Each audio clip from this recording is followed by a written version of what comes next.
नमस्कार मंडळी, मी तुमचा लाडका मित्र वरद विजय चव्हाण आणि मी तुम्हा सर्वांचं माझ्या युट्यूब चॅनलमध्ये स्वागत करत आहे. मंडळी, महाराष्ट्रात सध्या खुर्चीसाठी काय काय खेळ चालले आहेत, काय काय प्रयोग होत आहेत, हे कोण कुठे आहे ऍक्च्युली आपल्याला कळत नाहीये. आणि फक्त खुर्चीसाठीच नाही तर बऱ्याचशा गोष्टी महाराष्ट्रातून गुजरात जाऊ दे. सो खुर्चीवरचं आणि त्याचं जे राजकारण आहे हे तर आपण ऍक्च्युली गेले कोविडच्या काळापासून लाईव्ह रोज सकाळी 2-3 माणसं अशी असतात जे आपण लाईव्ह बघतो चहा बरोबर. म्हणजे सकाळी एक टाइम बायकोचा चेहरा मला दिसत नाही, पण त्या 2-3 माणसांचा चेहरा टीव्ही लावलेला दिसतो.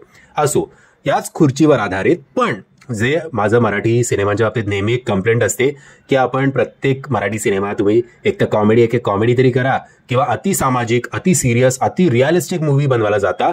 या कंप्लेंटवर एक उत्तर मिळून खुर्ची नावाचा एक नवीन मराठी सिनेमा येत्या 12 जानेवारी 2024 आपल्या भेटीला येणार आहे. जसं मला आत्ता तरी जसं बोललो काय मी, असं जाऊ दे, जसं म्हणजे टीजर असेल किंवा आत्ता हा थिएटरिकल ट्रेलर जो काही आपल्या समोर आलेला आहे त्याच्यावरनं तरी जे मास मसाला एंटरटेनमेंटवाले सिनेमे मराठीमध्ये यायला हवेत तसाच प्रकारचा हा काहीतरी सिनेमा वाटतोय. आता हा थिएटरिकल ट्रेलर असं जरी याला नाव दिलं असलं तरी हा थिएटरिकल ट्रेलर आहे फक्त 43 सेकंदांचा. सो ऍक्च्युली टीजर म्हटलं असतं तरी चाललं असतं बुवा.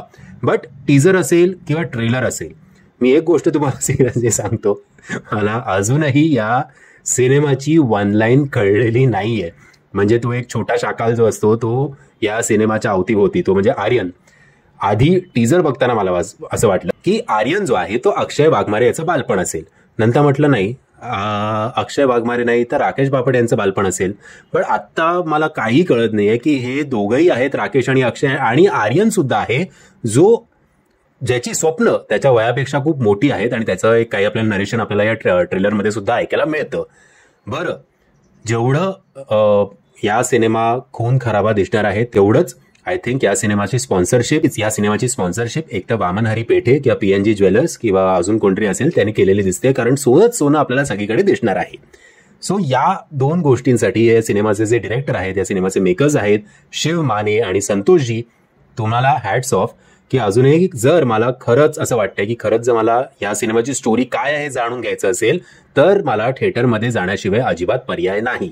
सो हे जे काही सस्पेन्स तुम्ही बनवलेत आणि जो कमर्शियल लेवलवर तुम्ही सिनेमा बनवण्याचा प्रयत्न केलात त्यासाठी खरंच तुमचे आभार आणि खरंच तुम्हाला हॅट्स ऑफ.